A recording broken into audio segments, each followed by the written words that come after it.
It's up to you. You want to begin now? I'm ready to go. Yeah, I guess you could do your little like intro thing. Yeah, let's do it. Okay. All right. And 5, 4, 3, 2, 1. You guys, welcome to the Get Reelisms podcast. I'm Adam Chase Rennie. And I'm Christine Chen. Welcome, one and all. Hello. Oh shit! Sorry. There you go. Okay. Well, while she's monkeying with Hi, that. Christine. Hi. I'm not just saying hi to me. My friend Christine's on Instagram. I thought you were saying hi to yourself for a second. I'm like, wow. I just say hi to myself. Yeah. So cool. Pure narcissism. But yeah, all right, guys, this is take it away. an episode. We're this is our third week in our Shelter in Place season 2 of the Get Reelisms podcast. We've learned a lot with staying in shelter and knowing what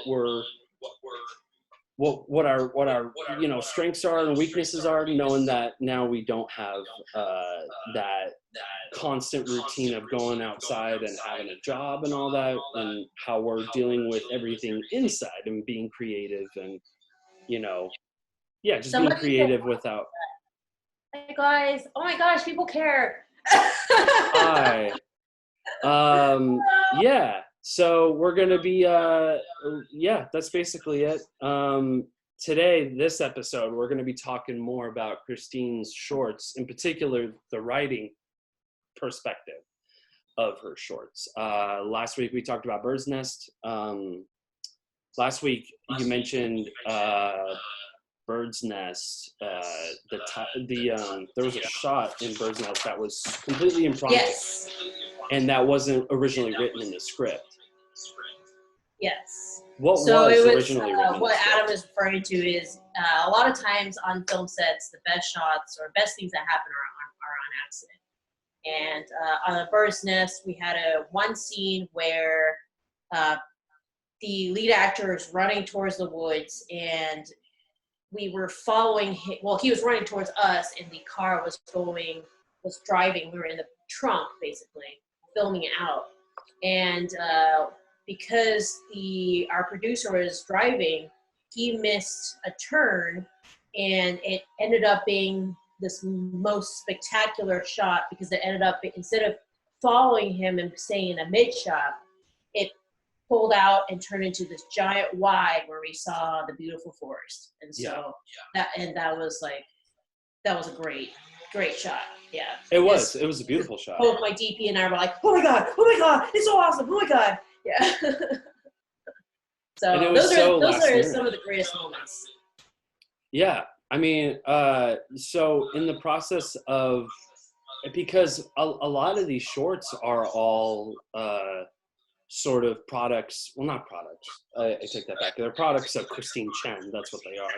But they were around the film festival, the LA Film Prize, right? Louisiana Film Prize. Louisiana. Louisiana. Do you want to talk a little bit more about the Louisiana Film Prize? I know we talked about it a little bit more last week, but all right, here's free marketing for Louisiana Film Prize. We don't have to. We can move past it. I love it. I love the Louisiana Film Prize. So gotcha. What it is you're required to shoot in and around Shreveport, Louisiana. And it's an incentive for people from outside to come and shoot their films in Louisiana.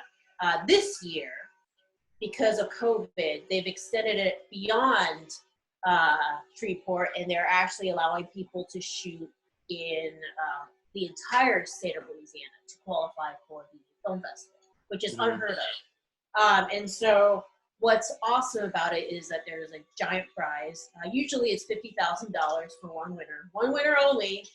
I've gotten close twice, top 5. And so it's a great incentive. It put me out of my comfort zone and helped me discover filming in the wonderful Louisiana state. Mm-hmm. So much so that I'm going to be shooting my feature here. And Yeah, it's I've done it every single year pretty much. Bird's Nest was the first one in 2014, and since then, pretty much every year. So it's a great contest. It's not expensive to apply, and the rules are you just need to shoot in and around Shreveport. And this year they've opened it up for the entire state of Louisiana. So which is awesome. Wow, that's cool. Yes. So you can But I think shoot what's in cool all. about Film Prize, what I love about it is that it's kind of this little tiny community that you form long-lasting relationships with. So what I discovered after doing the Film Prize is when you go to another film festival, you'll end up meeting all your Film Prize buddies, and then you don't feel so lonely at those film festivals. And you're like, oh my God, my people are here, you know? And so Summer camp. Yeah, because every film, a lot of these films are really good. And so you're going to be seeing them in these bigger festivals.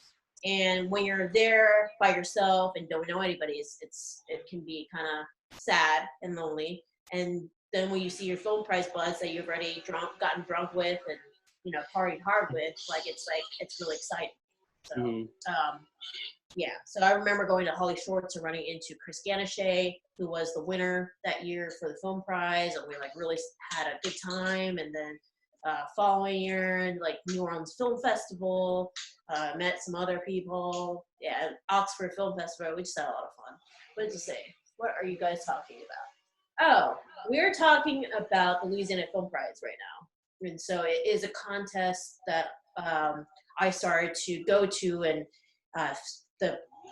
what you have is that you film in Louisiana, and there is a $50,000 prize, and that's the result of why so many of my films are filmed in Louisiana. So, and also, they're Louisiana is the wild, wild west. They're minimal rules. It's great.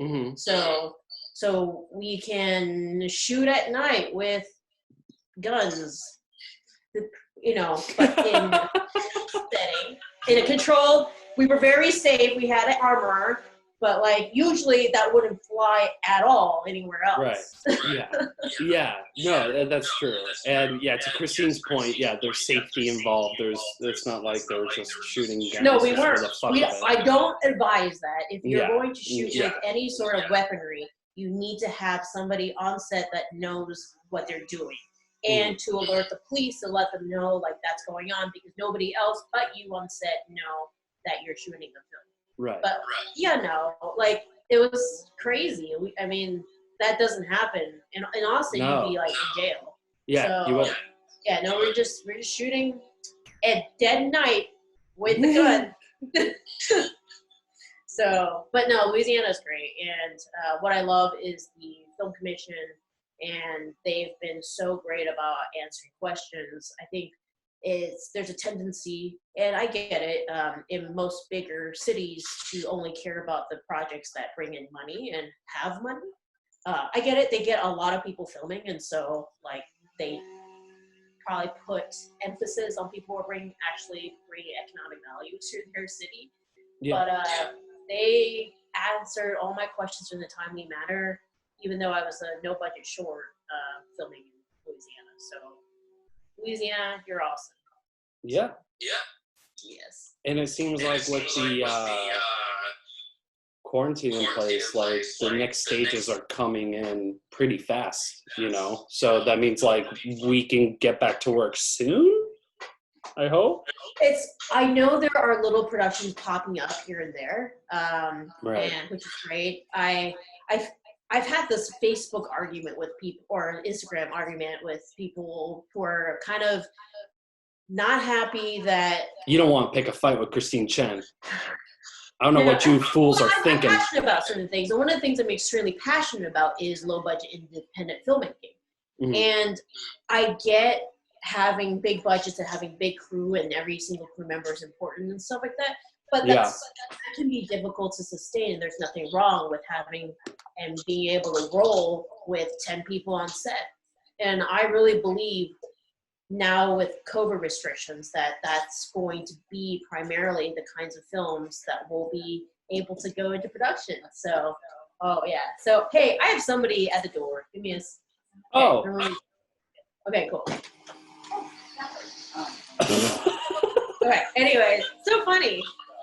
We're not in a studio. Clearly anyway, not. Yeah. Your Amazon dude here to drop off a package. And so I think because of that, I think feel little. Oh shit! Okay, I can do it. Okay, my keys. They gotta move my car, so my keys are. Oh, it's all good. I'll banter with the fans. Hi. There's my roommate. Anyway, yeah. So I really think that it's a time for low budget independent films to rise. Because we're able to get shit done with very little people to take care of in terms of safety. And so it's easier to watch 10 people and make sure that they follow rules than like 50 people. You know what I'm saying? Yeah, so I definitely know. I think that's going to be a new norm for a little bit. I know a lot of people aren't happy about that because union, and I get it. Like, union jobs have much better pay, and I'm all for that. But like, let's be real. Like, no hating on independent films. Sometimes studios just don't back certain films like that. That doesn't mean that we don't want to pay people the wages that they deserve. It's just, as a producer, we're not able to raise that kind of money for whatever we're trying to make. That's the reality of it. Mm-hmm. So, but yeah, so independent films, rise, get your stuff together, write your script, get them out. Yeah. When it officially opens, let's just shoot a lot. Right, and that's the other part with a lot of people in any industry is they're struggling to. I'm getting this weird echo, and it's like freaking me out. So they have they have these restrictions that are being lifted in each stage, but at the same time, the face of any medium in terms of entertainment, whether it's music, film, television, everything's sort of changed since the whole COVID-19 epidemic. Like, everything is definitely changed. I wouldn't say drastically, but for us, you're right. It's, if anything, this is the best for independent filmmakers. Like, if there's no better time to do it, it would be absolutely at this moment, you know? You know what's cool is that I find whenever there's restrictions, there's new kinds of creativity that pops up. Because that's what we do. We work through problems and solve them creatively. And that's, as a result, there's a lot of new collaborative virtual art that's happening. I mean, for example, did a short with actors that were not here, that were out somewhere else, but we did it via Zoom, you know? I have seen so many of these cool Instagram videos pop up where like one person starts an action and then another person from a completely different place. There's like a whole series for stunt folks that did it. I was just a part of a music video where we just filmed a segment of music, of course, and it's being put together into a music video, which is really badass. So that is really cool. Yeah, I mean, COVID sucks. Really cool. You know, I miss being on set, but I think there has been some positives in terms of the way creativity, works. So. Yeah, and you can always. But I am ready. I am ready to get on set because I miss set life. I love set life, man. I miss it too. I miss getting yelled at. I miss getting yelled at. No, that's a joke. That's a joke. 45 seconds. Just 45 seconds. 45 Stand seconds. by. Just 45 seconds. That's Adam's favorite thing to say. Every time I'm like, this is me on the radio. Go for Adam. Hey, Adam. Adam. Yeah. Adam. Can you please reset that piece of art? It's 45 seconds, guys. It's 45 seconds. It's 45 seconds. That's it. 45. Yeah, 45. Because I learned that. So when I was a barista, I remember, and there was actually a guy who I used to work with at the same coffee shop who just joined via Instagram Live, so he knows this. whenever you're making coffee and you know time is of the essence and you have 7 drinks all in a line, Yeah. you have to get them out within that time, like the 10 minutes that they ordered the drink. So each drink that you're working on, we know the name and we know what coffee they get. So we call out their name and say, hey, your coffee, Christine, your latte's coming up in 45 seconds. And then Steve, your cappuccino's coming up in the next minute. You know, so if you constantly update and you give them seconds, they have a better reaction than they do like 5 minutes. If you say 5 minutes, that's like 2 hours, you know, in real time. That's too long. Yeah. So you've found that the 45 seconds is an acceptable time to mention that doesn't have people lose their shit. Essentially. Okay. 45 seconds. Any longer. But I know how to gauge time. I know how to gauge the time. So if it truly will take me 45 seconds, I'll say 45 seconds. If it's going to take something like 10 minutes, I'm going to cut it by half, and I'm going to tell you 5 minutes. And you're like, okay. Yeah, and then that's great. 45 seconds. 45 seconds is the amount of time that humans these days find acceptable. Let me tell you something, ladies and gentlemen. I know a thing or two. Let me tell you, if you really want to get in the good side of whoever you're working with and they give you a time limit, whatever you think, however long it's going to take for you to finish it, let's say 30 minutes.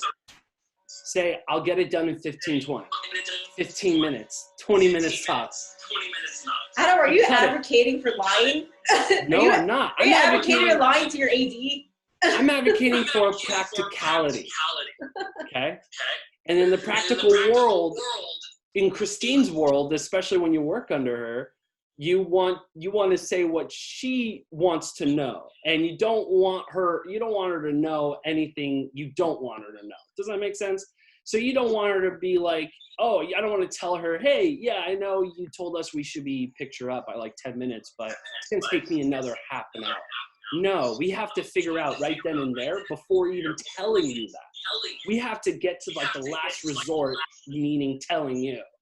So if you can solve all those problems right before it, you're good to go. You're solid. Mm-hmm. But if you're don't worry, I already know that you lie, so I always take what you say and I times it by 3. I feel like you're not listening to me. I feel like I'm getting okay, that means like 3 minutes. Yeah, it works though. We still get it done. That's true. That's true. It is funny. Oh man, yeah. Giving me shit. I'm your co-host. How dare you? Always gotta give you shit. I know. It's fine. It's fair. It's fine. Yeah. Okay. So let's talk about back to writing. Back to writing. I want to talk about we talked briefly about Shakespeare on the Range, but I don't know if we talked about how you actually came up with the idea for Shakespeare on the Range. Oh. Okay. So I was chilling on Facebook. And I saw a documentary actually that popped up on my feed. Now This and all, I think it was Now This had a documentary that was about prison reform. And I saw this video of like a bunch of prisoners kind of sitting in a circle doing Shakespeare.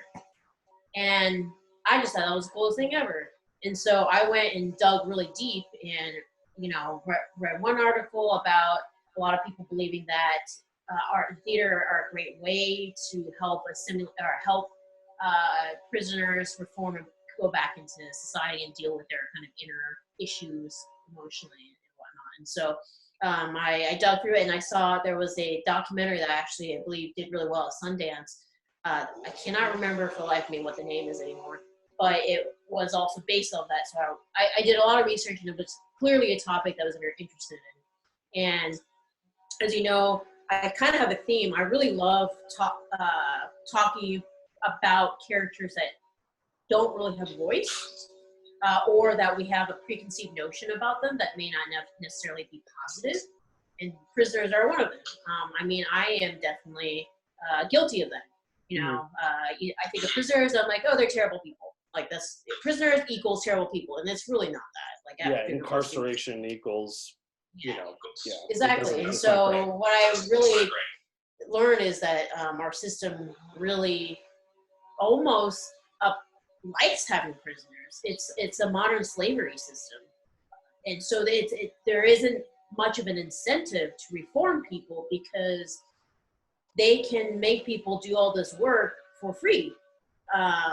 So many things are created, so many products are created through the prison system. Yeah, it's crazy.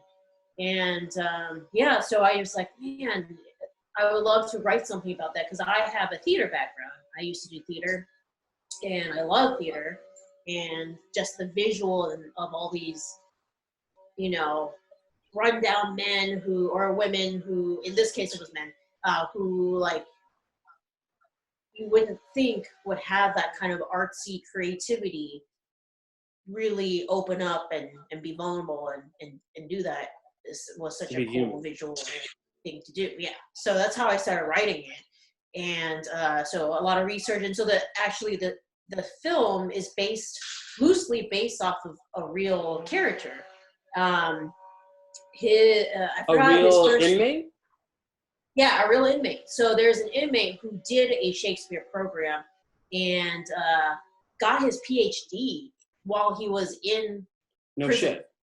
And not like a chill prison, like one of the worst prisons, like high security. He was in, and he talks about it in this document, in things I've read, that he was this really angry guy and was basically being thrown into solitude all the time for starting fights and everything. And when he started the Shakespeare program, it just connected with him. And he said what it did for him was it helped him understand his motivations of why he committed some of the crimes or why he felt the way that he felt in certain situations.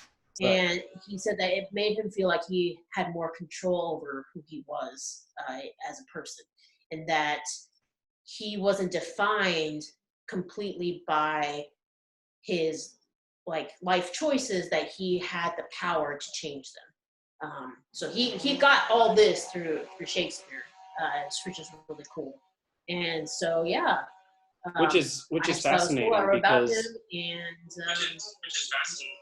yeah, I mean, no, I was gonna say it's fascinating because it's about like this guy who's going through, like you said, this solitary confinement and finding creativity within himself and being, like you said, vulnerable, but also like in a place of, you know, you're in hell essentially. So what can you do to take your mind away from it? And nothing better than story, nothing better than telling a story and creating a story.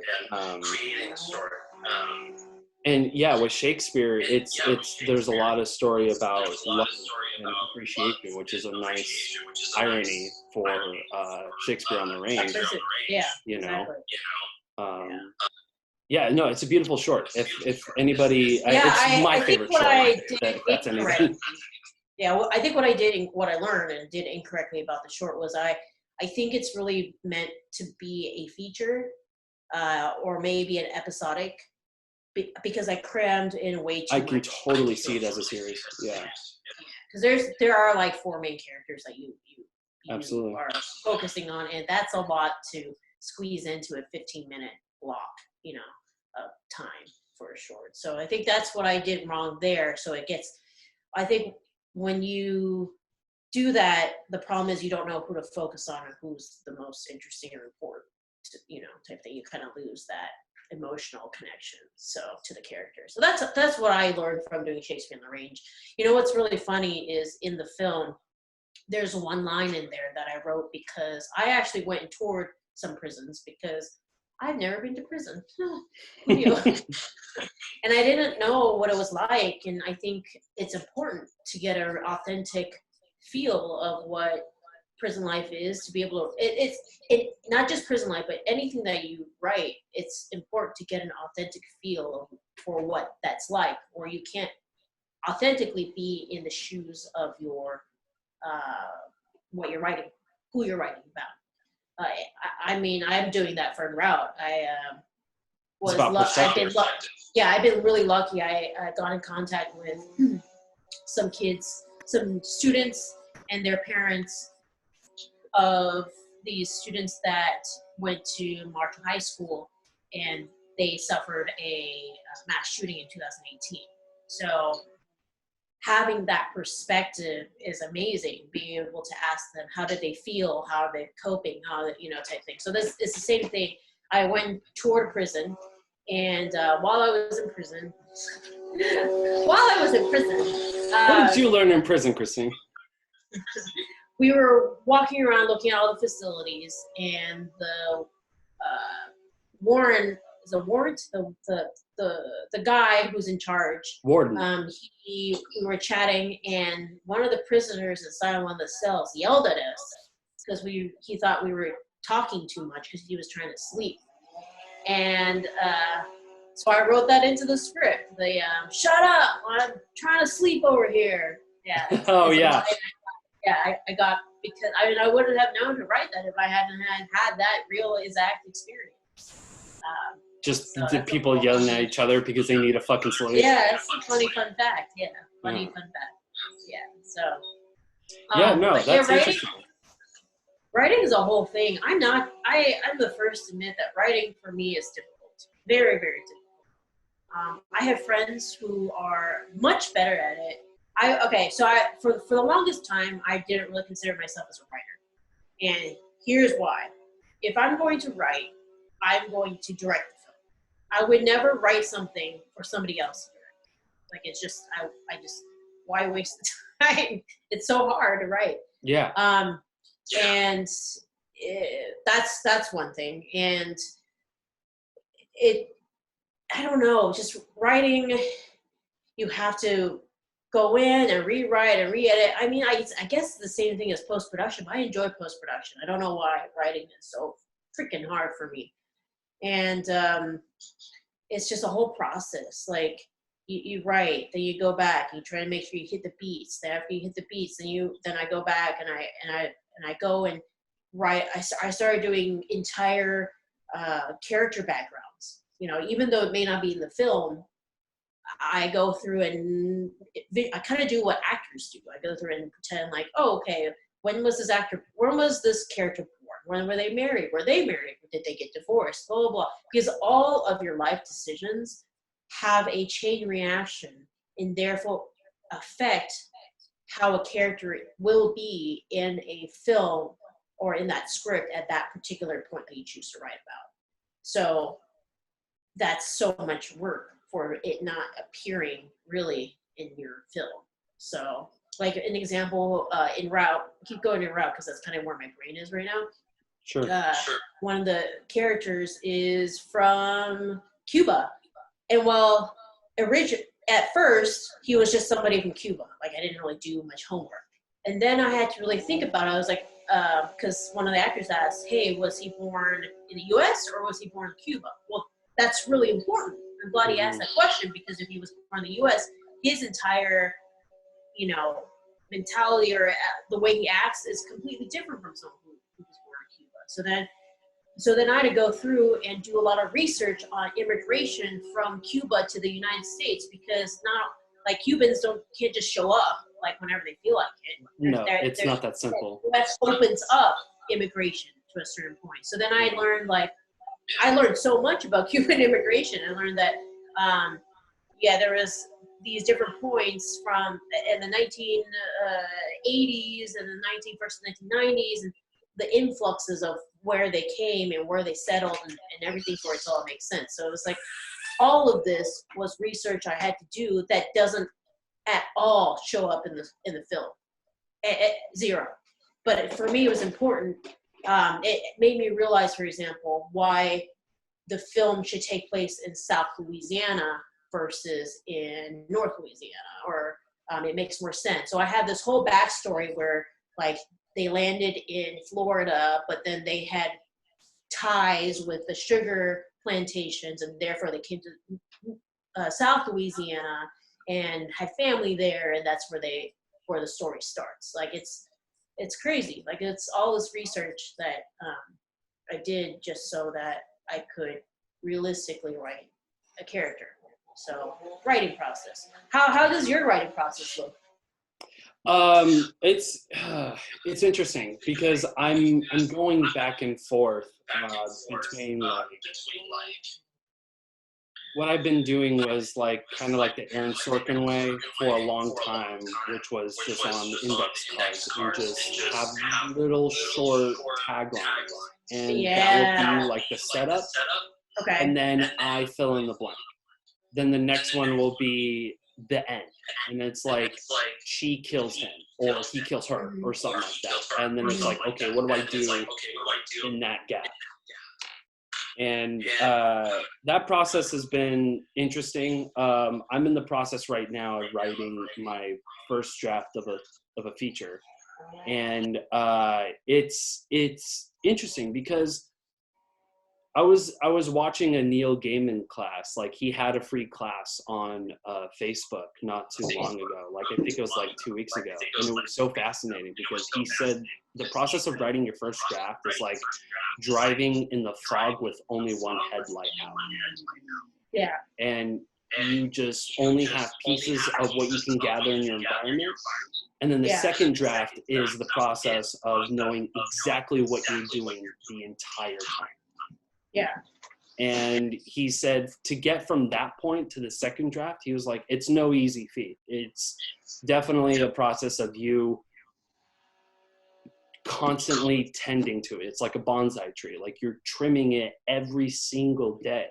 Yeah. And even the finer pieces, just like you said, why do I need to research somebody in, that came from Cuba or Cuban American? But there is a difference, and it does make a difference in terms of the story, in terms of everything, because you're right, it's a butterfly effect. Whatever effect you have in one character will have an effect on every single person in the environment, and then also trickling it into the timeline or your story, whatever you have. And for me, I'm writing something that is... If you think getting the first rough draft is the hardest part, it's not.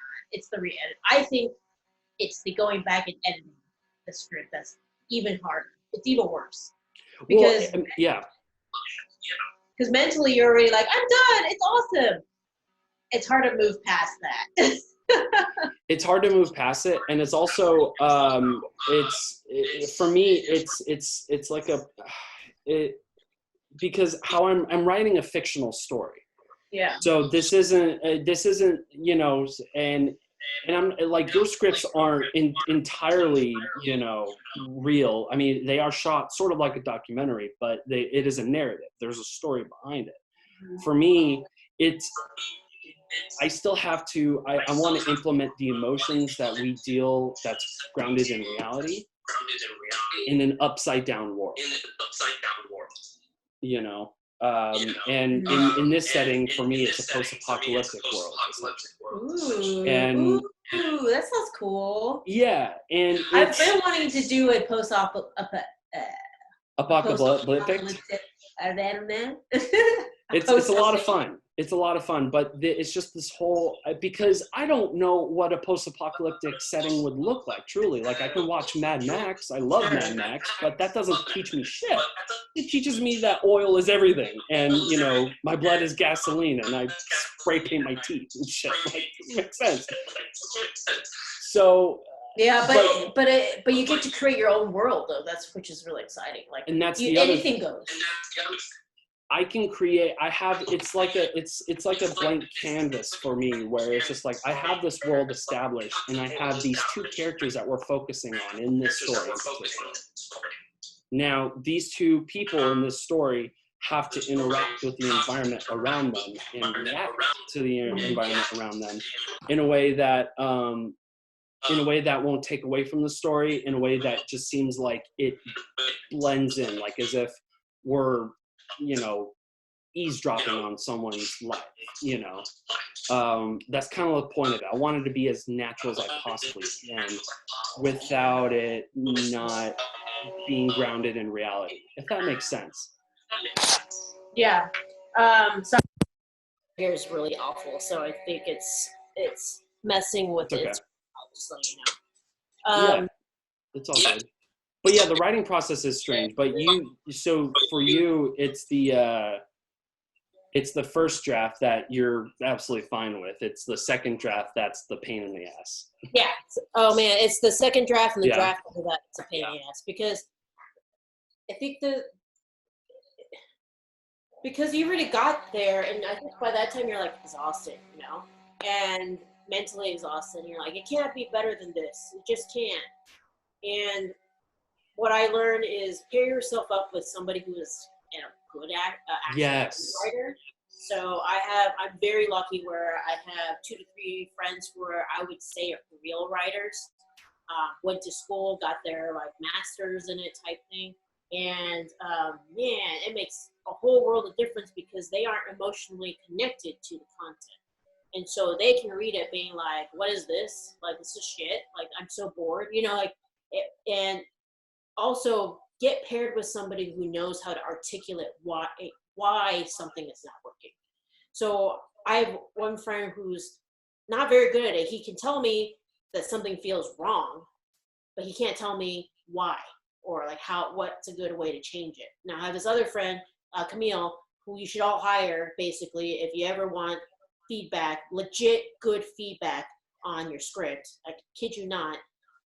She will go through and say, it feels wrong because this, and here's a possible way you can fix it, blank, you know, type thing. So, which is like, for me, just amazing and really great and useful. So, I guess my mind is on writing because today, after probably like 50 iterations of the script, Camille wrote back and said that I am very close. This is the closest I've ever been. Most of her comments have been positive, except like 1 or 2 that I know how to change. But like, that's exciting. It's so exciting. It's like, I told her it was like, I got an F on all my papers, but this one. You funked it. So yeah, I've been getting D's, maybe a C here and there, but today I got a B plus. So. Oh, you call it a B plus? You won't even give yourself the credit of like an A minus? We're an overachiever. That is a big thing. I got all gold stars today. So I'm not gonna lie. It feels like every time I write, I'm overachieving. It feels weird because it feels like I'm writing about something that I had zero knowledge about doing. But that's sort of the fun about it is the complete. Are you good? Oh yeah, I'm good now. Okay, I like I do like the subtle arrogance, but backed with information, essentially. Like for an example, like, you know, like a horror film, like take Michael Myers for an instance. The movie is not about Michael Myers, right? It's about him in the environment with Jamie Lee Curtis's character and her family going through the trials and tribulations of what they're dealing with in their lives. But all in the while, in Halloween, this fucking killer wants to kill everyone, especially Jamie Lee Curtis. There's an underlying story to each and every plot. You know, there's like a B story. There's a way to. There's 2 sides to every story, and even the best stories like The Dark Knight can show like someone like the Joker being a good guy. There's a possibility. Yes. Because it's not what he's doing is wrong. What he's doing is justice, and that's exactly what Batman believed in. They both believe in the same exact thing. But if you love. You should listen to Script to Screen, Lessons of a Screenplay. Lessons of a Screenplay is an amazing, it's on YouTube, and I don't know if they have an actual podcast or not, but it's called Lessons in Screenplay. Lessons on a Screenplay, and it breaks down why the Joker versus the Batman is a perfect combination of a villain and a good guy. Because because their motivations are the same but different. You know, it's brilliant. Yeah, I've been listening to a lot of writing podcasts and stuff like that recently. Because my writing has gone all the way back to, I mean, no one's read it besides me, but like I'll write, fan fiction and shit, it would be stupid stuff. And I would write short stories, and there was a 10-page paper that I wrote in college that was like a creative writing class. And it was just a random story. And I literally shoehorned it in. And I felt so bad because like I was working full time, and I shoehorned this short story that I wrote, 10 pages, and I turned it in. And my teacher called me after class and said, I teach this class for about 35 years, and this is probably the best piece of writing I've ever read. And I don't know if you want to, like, if this is your thing, but I know with a little tender love and care and grammatical issues, because I had major grammar issues with my writing, of course. I'm awful at grammar. I always have to have people like read through all my stuff because I don't know, I'm terrible at grammar. I had to really study on the SAT. What's such a blessing in writing on Final Draft is that I can just vomit words just through my fingers and just type it, because I can't do that when I'm writing. When I'm writing, I write shorthand. Like I abbreviate shit and shit, like, you say that you write your scripts by hand?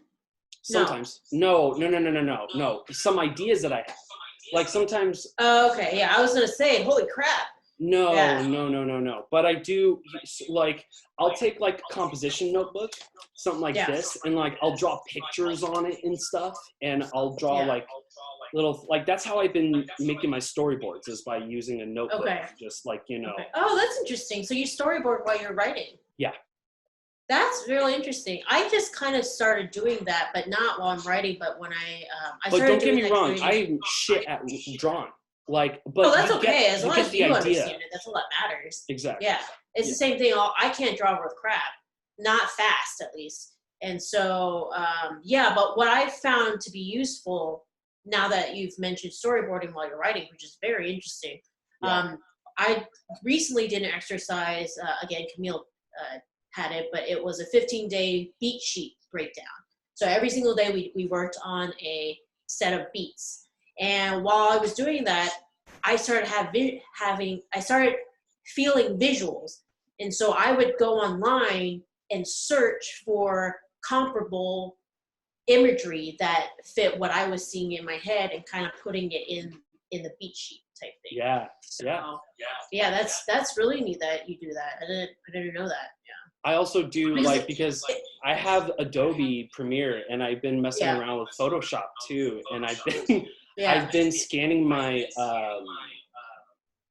my index card. My storyboards, and I will put it up on Photoshop, and I'll just put images over what I drew, so I can visually see what I'm actually. That is so cool. Hey, how come you've never shared that with me?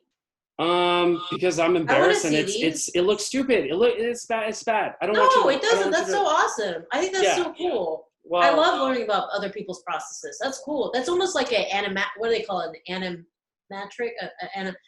They do that a lot for commercials where they will. But it's a still frame. It's not an animatic. Oh, okay. Yeah, but that's how it is. Like I remember doing this on a commercial where it was different frames, and they would time it to like the voiceover type thing. Oh, and so it'd be like, this is the frame, and then it's blah, blah, blah. Here's another frame. So it's almost, because with commercials, a lot of times it's so specific timing wise that they have to plan it to the T in terms of number of seconds that they film for. And so doing that helps with the timing and understanding like what you need to shoot to a T. So that's really neat. Yeah, I just started doing the whole storyboarding loosely terms while writing, and it was I did a beat sheet. I remember writing the opening image of something, and I'm like, man, I really see this. I hope what I'm describing my opening image is enough to convey, but just in case, not enough to articulate. Yeah, and so I just put pictures to kind of remind myself like what I was actually feeling when I'm wanting to see. So that's really neat. Yeah, I started doing note cards, but more as I guess it kind of just varies by projects. I find that if I'm very connected to the content, I like to word vomit first and just write and then retroactively go back and note card and make sure that I'm hitting the beats. And it was really, really helpful for me when I was going back and re-editing the script, because I wrote every single scene on a note card, and what I was trying to do was speed up the second act. And what it allowed me to do was really quickly take out note cards that I no longer wanted. So take out scenes like physically, and then reinsert scenes that I wanted to put in instead. And so that you're allowed literally me editing every frame that you have, like in terms of what scene you want. So I literally took my script and I wrote every scene, just like a brief description. That's what I do too. Yeah, Cubano's birthday, then cut to Randall does this, and at least all the major action points, all in a note card, all a bunch of note cards. So it was a lot. And then I went through and physically just really thought through, like, all right, if I'm trying to speed up the second act, I need this to happen by the break into 3. So how do I plant seeds there? And I started to figure out really fast where I could insert certain scenes. And instead of like going back to your script and deleting stuff, and it was just easy to take a note card and just slide it in. And then when I figured out, oh, there goes my phone. It died. I could go back in and write it all out, Right. So I just thought it was pretty cool.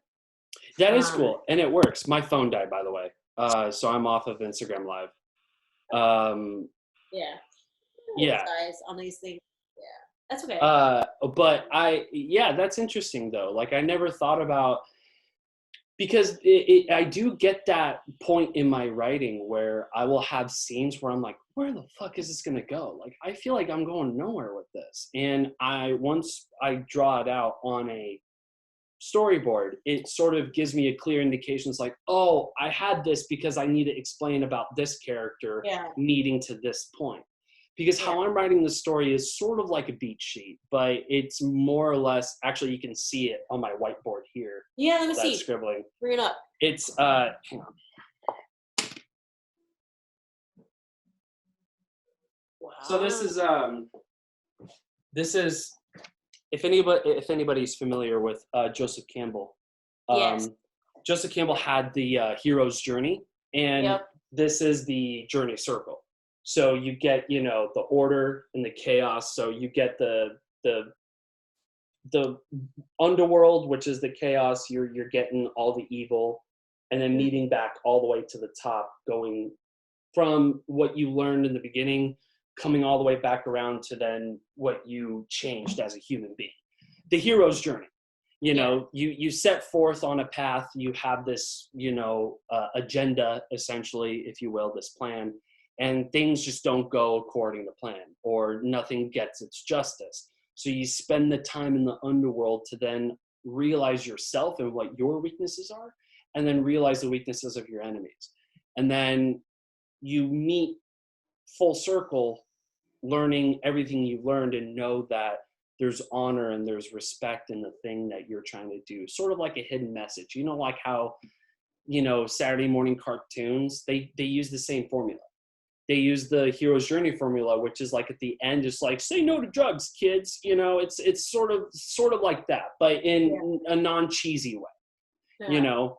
So I've seen that. That method before. So I personally haven't used it yet. I'm very much a Blake Snyder, Save the Cat beat sheet. Yeah, no, I have a beat sheet with my script on it too. I've done everything. I think everybody in the world who's a writer who knows about beats has Save the Cat. I have a bookmark, a blank slate bookmark where I can just go in and plop it on Final Draft and just type in my beats there. What? Yeah. That's so cool. Yeah. It's like a neat little writing exercise, especially like if I need to train my brain. This is another thing. If you're feeling writer's block, this is what I've been doing. I watch a movie, like one of my favorite movies. I'll watch like something like The Big Lebowski, like I watched the other day because I just couldn't write for the life of me. I watched The Big Lebowski. Then I opened up a beat sheet template and I wrote every beat of The Big Lebowski and what I see I do that and what too. I totally do that too. I do it mentally. I don't write it down, but yeah, it totally helps because it reminds you why the beats are important. Very important. It's so easy to, like, especially films that are done right, you often just don't notice the beats at all. And so a film and go through the beats and it always works. Yeah, I do the same thing.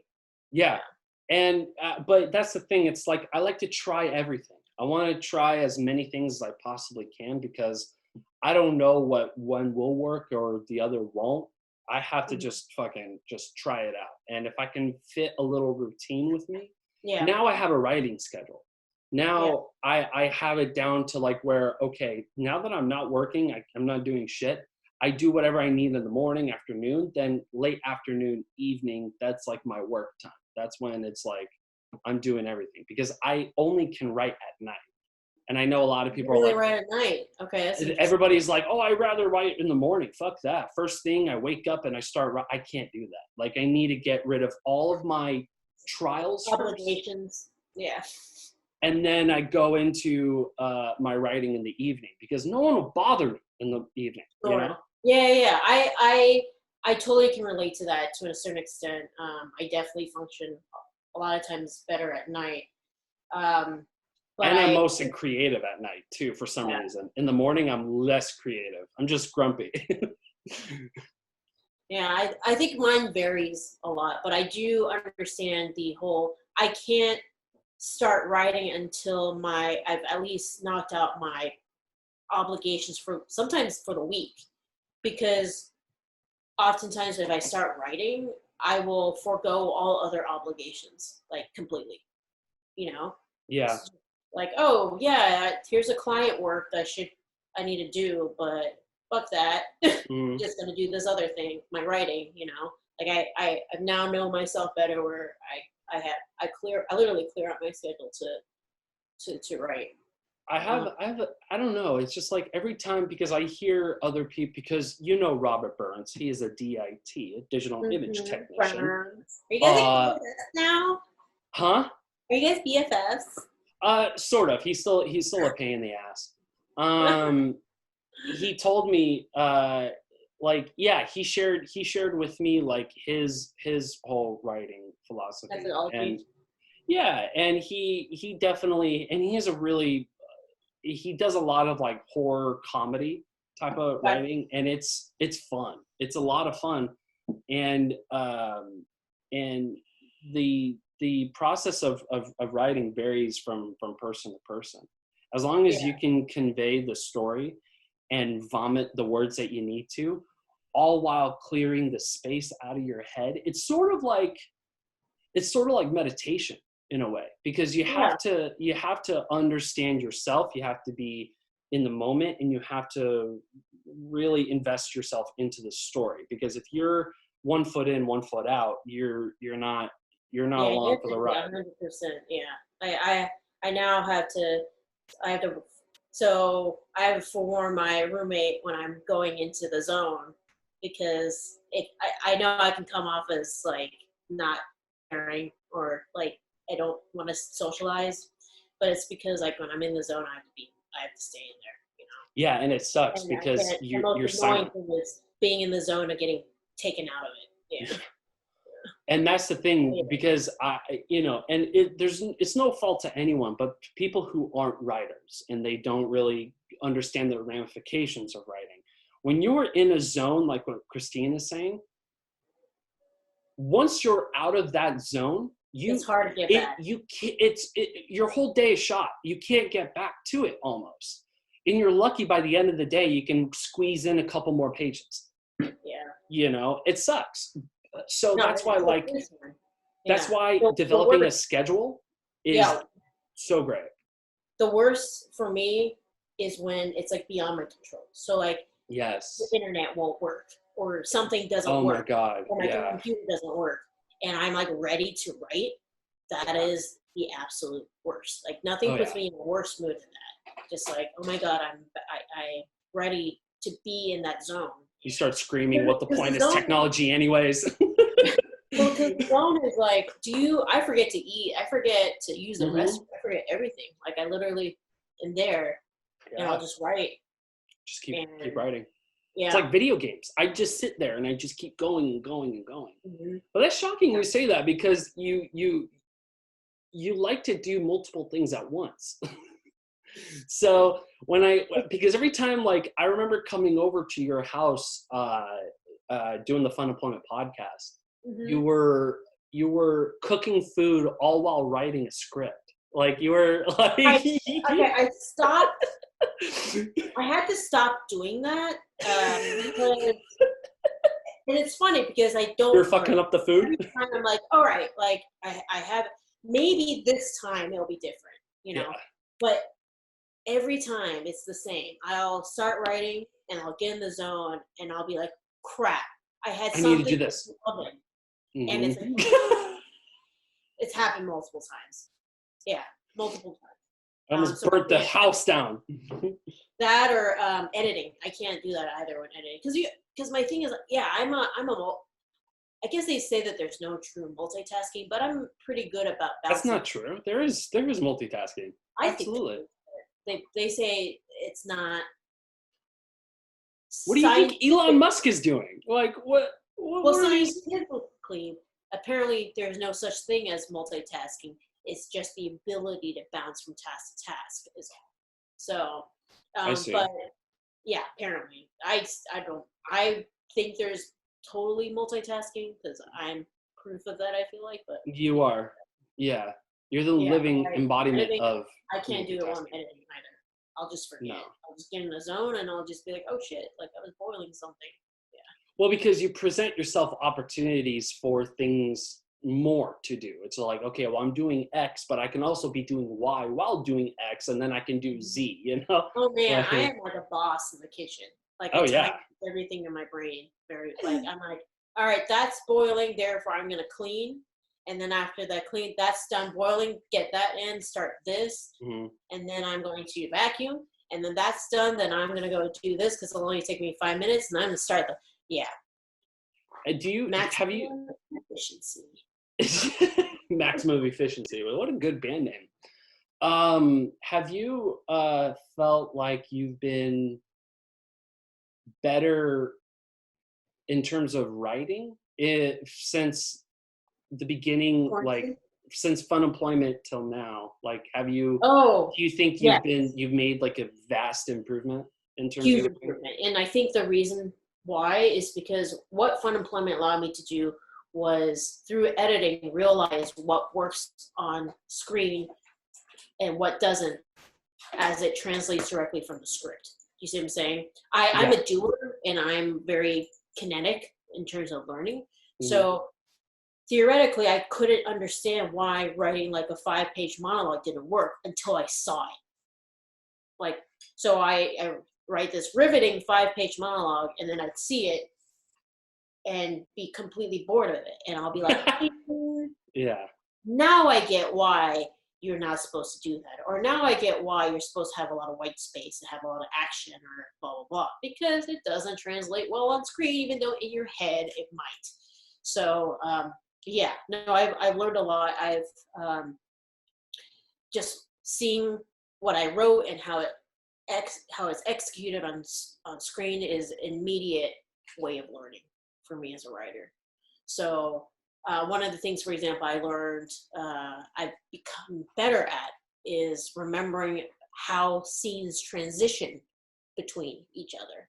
And so, as you saw in Fun Employment, it worked for that film, but it did. We had to correct a lot of things in terms of transitions in post rather than how it was written. And so now I'm very aware when I'm writing, how do we transition visually from this scene that I just wrote to another scene? You know, so I'm writing in jump cuts, I'm writing in B-roll exterior, blah, blah, blah. I'm writing a lot of things to help me with transitioning. So, it's definitely. I think for directors, who are also writers, definitely being able to shift between writing and directing, right, is very good to improve your writing. I don't know Yeah. if it's the same for writers, like true writers. I'd be interested in knowing, but I don't know. I have some friends who can just crank this stuff and just know all this stuff like on the fly. I just don't. It's really hard for me writing. Well, I mean, writing for me, because how I get inside the zone for writing is first music. Music is everything. Music is for the first thing that I do before I start writing is I get a notebook and I jot down the characters of who I want in this story. So my two main characters, Nick and Sandra, I write bios, shorthand bios for them. And I also build a music playlist for them. So the scenes that I'm writing, that I need to fit that emotion. It's like, why is Sandra feeling this towards me? I get it now. It's because of X. And I listen to this song and I'm like, oh, that is the perfect embodiment of how she's feeling in this moment. And this plays absolutely well, especially I would assume I could possibly use in the feature, but at the same time, yeah, it's weird because I'm trying to, I don't know if I'm trying to write as me trying to foresee myself directing this. I don't know. Right. But I also want to foresee myself as a writer as well, because I do enjoy writing. But the thing is that I see it visually. Everything that I've been writing so far in the script, I see it. You know, it's there. In terms of the practicality, and if we can get it out and, you know, shoot it, you know, it's kind of up in the air for me, you know, because I'm not as skilled as you by any stretch of the means. And you want to direct it? Possibly, yeah, possibly. That is if I am capable of doing it, and that's a strong if. Yeah. Huh? I think everybody's capable. I think what it is the difference is somebody who practices a lot versus like your first time. It's gonna be different, you know, for everybody. But well, have you found difficulty when writing characters of the opposite gender? I do still. It's so tough. So that's the thing. It's like this character with Sandra. This is me essentially. Like it's strange to see that, but it's strange to say that even because it's weird. You wrote a woman version of yourself. Essentially, this is who she is. That's great. Except she's more of a badass. She's like, especially in the third act of this fucking script. Oh man, she fucking shit goes wild in the climax. Yeah. So I see myself in her, but I also take examples from other people, especially you. You were a definite huge example for me in going into this writing. And even Kelly, Roxanne, Larissa, all, you know, and even it's all the women, you know, combined into one super woman. That's good. Essentially, because it's everybody who I looked up to. Sure. Yeah, even heroes of mine. I had a lot of trouble writing male dialogue in Root because when it comes to parts where women would naturally just be able to show or talk about their feelings, like that doesn't really happen between real males, and so it was really weird writing stuff where you can tell that if they were women they would say it, but I couldn't write it because they wouldn't say it. They wouldn't, or they would avoid it. Like I had to ask my male friends, like, hey, what do you talk to with your what does a conversation with your best friend or what does a conversation with your brother sound like? And I'm like, do you guys ever talk about problems? And the most part, it was like, no, we don't. I was like, all right, well, this is going to be an interesting scene to write. Yeah. Well, that was the thing, like the biggest tropes in sitcoms, you know, like Dawson's Creek. That's not even a sitcom. It's more of a drama. It's just like, you want to talk about your feelings over a couple of beers while working a car. Are you kidding me? Like, no, the last time I tried to talk about my feelings, Byrne just told me to fuck off. you know, like he just, you know, he was like, I ain't got time for your problems, man. You know, like what the fuck? And I'm like, That's so I'm funny. spilling my heart to you, and he was like, I gotta go. Yeah, no, that's been the most interesting part to write is there's a scene in Naruto where it's in a if it were women, that would be where they would spill their heart. You know, they would talk. But I had to refrain from that. But I didn't know that, like, in my first draft, they definitely spilled their heart. And my male friend who read it was like, they wouldn't do that. Yeah. Well, yeah. I mean, I had to roll back a little bit because my main character, Sandra, like my first iteration of writing this, just purely like it's so bad. Like even rereading it again, it's helpful for me in terms of how I want to pace the story, but it was so bad because I made her such an asshole, and I did not want to make my own main character who is going to be like the driving force of this entire fucking movie, a huge major fucking asshole. So I had to like hold back the reins a little bit and just kind of like pace it out. It's like, do you feel like writing the female character has made you closer to the inner mind workings of a female? I'm practically female. I mean, I'm practically there. There's a couple subtle differences, of course.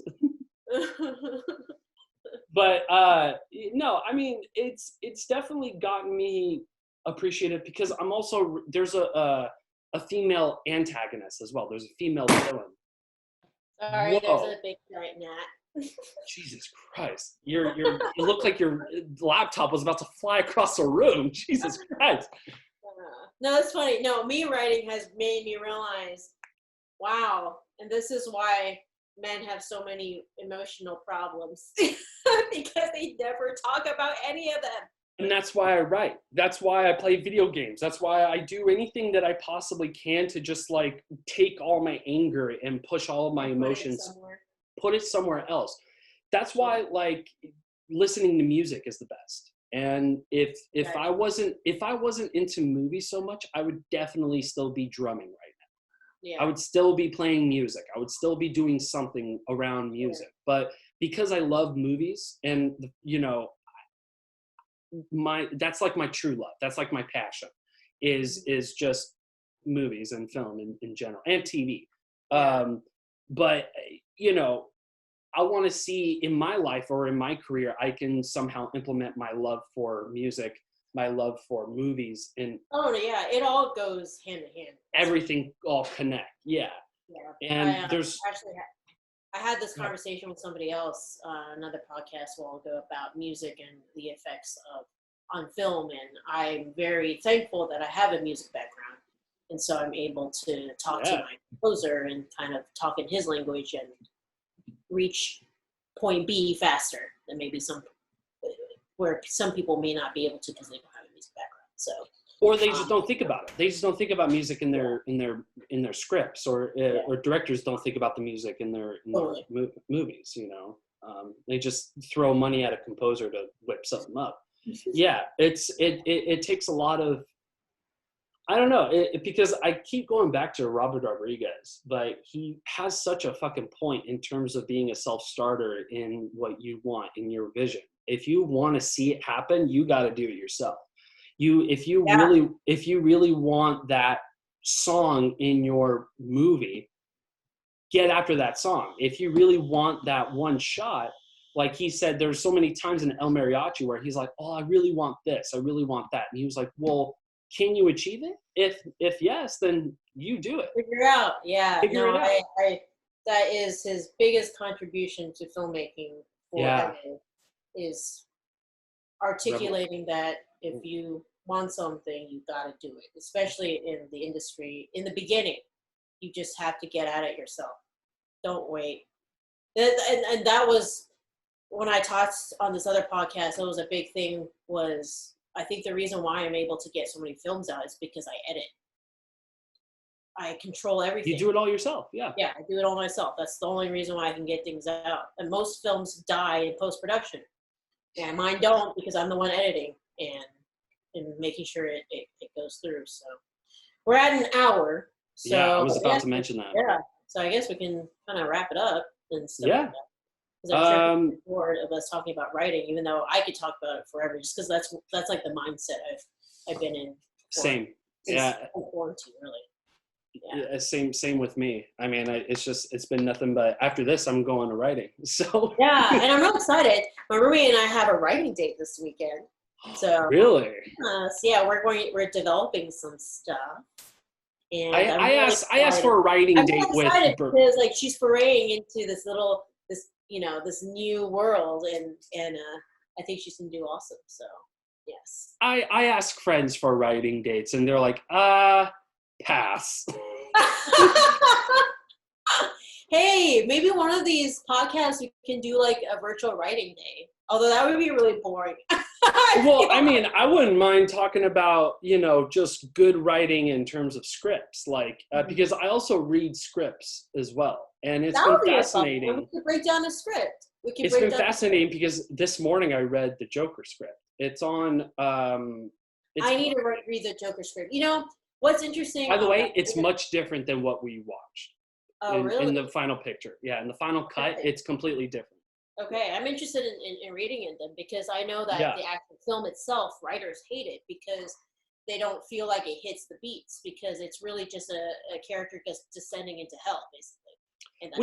Which is why I guess we could talk, like, we'll say this while we wrap this up. Yeah, we'll talk about it next one. We'll talk about it. Oh, okay, that'll be my homework. I will read the Joker script. Can you send me a link to the script? I will. Okay. That'd be fun for me to break down scripts. Yeah, it's a lot of fun. You know what's a good script to read? Read Whiplash. It's really well written. I read that script. That was a fantastic script. It's a well written script. I also read La La Land. You know when it's a good script? When you go in being like, I'm going to break down the beats, and then you finish reading it and you go, oh shit, I didn't do what I was supposed to be doing. No, because you're just like reading, you constantly scrolling. Yeah.